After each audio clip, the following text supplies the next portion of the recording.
हरियाणा के फतेहाबाद में नौकरी से बर्खास्त किए गए 1983 पीटीआई अध्यापकों का प्रदर्शन लगातार जारी है।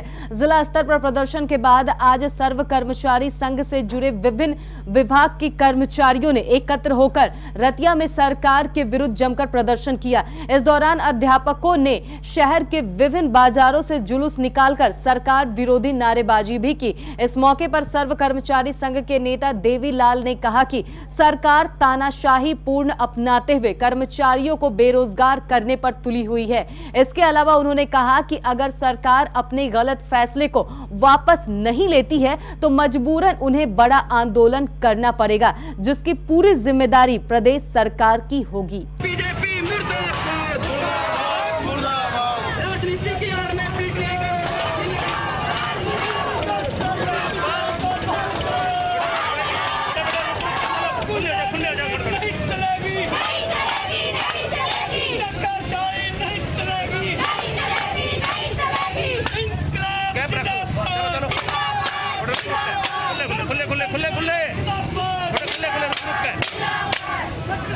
खुले रहो, बस खुले रुक के चलो, इकट्ठे हो गए ना, तो आराम से खुले रहो लाइन में। बस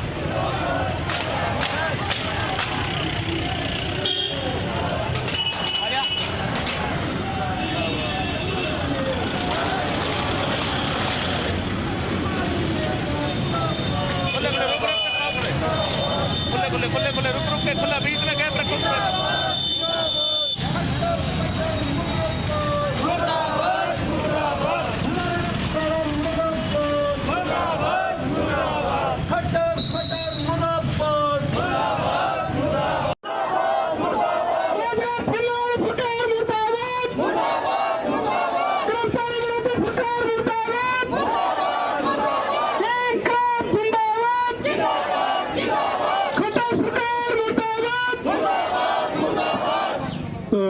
अब किया जा रहा है, मुख्य कारण क्या रहा है? मुख्य कारण ये है सर, हमारा 1983 पीटीआईयों को बिना कसूर से निकाला गया है।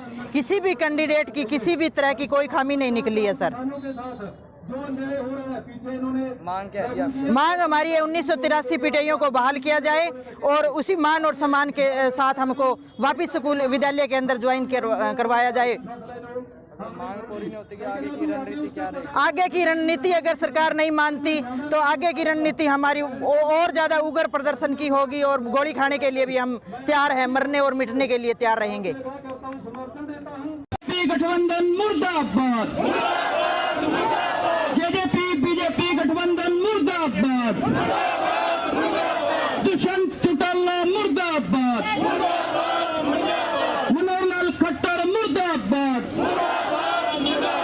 1983 परिवारों की रोजी रोटी छीनने वाली सरकार मुर्दाबाद, 1983 परिवारों की रोजी रोटी छीनने वाली सरकार, 1983 परिवारों का चूल्हा बंद करने वाली सरकार मुर्दाबाद, राजनीति की आड़ में पीटीआई का रोजगार छीनने वाली सरकार मुर्दाबाद, राजनीतिक द्वेष में पीटीआई का रोजगार छीनने वाली सरकार मुर्दाबाद।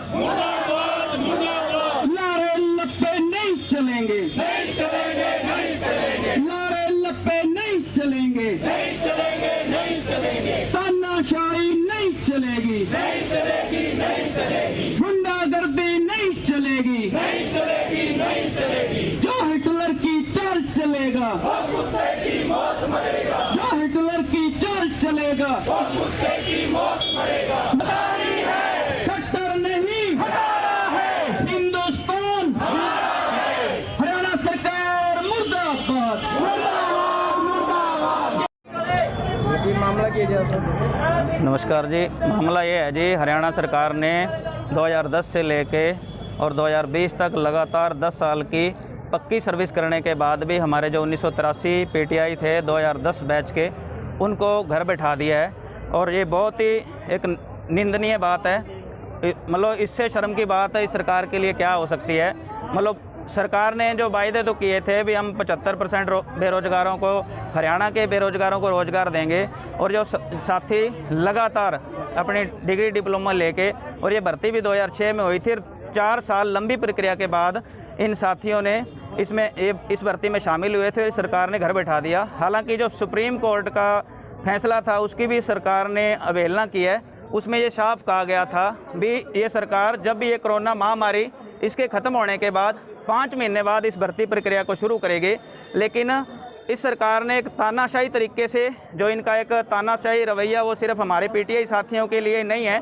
हमारे मोदी साहब ने जहाँ जितने भी बीजेपी के जो प्रवक्ता थे उनका जो नारा तो ये था भी आपने साबुन से सैनिटाइजर से हाथ धोने हैं, लेकिन बहुत ही दुख की बात है हमें अपनी परमानेंट नौकरी से हाथ धोना पड़ गया और 12 करोड़ लोग बेरोजगार हो चुके हैं, उनके भी रोजगार छीन लिए गए हैं। तो आज हम पूरे फतेहाबाद ज़िले के जो कर्मचारी हैं आज बस स्टैंड पे इकट्ठा होकर शहर में प्रदर्शन करके सरकार की पोल खोल के और यह जनता में पर्चे बांटेंगे हम, और भी हमें क्यों हटाया गया है। हम इस सरकार की यहाँ ब्लॉक लेवल पे, उसके बाद हर गांव में जाके पोल खोलेंगे। हमारा इस पूरी भर्ती प्रक्रिया में कोई दोष नहीं है और पूरे सुप्रीम कोर्ट के फैसले में कहीं ये नहीं लिखा गया भी इसमें पीटीआई फाल्टी है। सिर्फ ये कहा गया है भी जो क्राइटेरिया वो सही नहीं है। तो ये क्राइटेरिया बनाने वाली भी ये सरकार है। माननीय भूपेंद्र सिंह हुड्डा उस समय मुख्यमंत्री थे, कांग्रेस की सरकार थी, और जो भर्ती एजेंसी थी सारी की सारी जो गलती है वो उसकी है। तो हमारा इसमें कोई दोष नहीं है। तो हम आज इस प्रदर्शन के माध्यम से ये मांग करते हैं हरियाणा सरकार से भी, केंद्र सरकार से भी अति शीघ्र हमारी जो सर्विस है उसको बहाल किया जाए। अन्यथा हम हर गांव में जाके, हर शहर में जाके, और जैसा भी होगा चाहे उसके हमें अनिश्चितकालीन हड़ताल करनी पड़े, आमरण अनशन करना पड़े, जेल भरो आंदोलन करने पड़े, हम किसी भी तरीके से पीछे हटने वाले नहीं हैं और हम अपने रोजगार को खोने नहीं देंगे। ये हम बिल्कुल खुले चैलेंज से कहते हैं। नाम है जी देवीलाल, ब्लॉक प्रधान सर्व कर्मचारी संघ रतिया जी।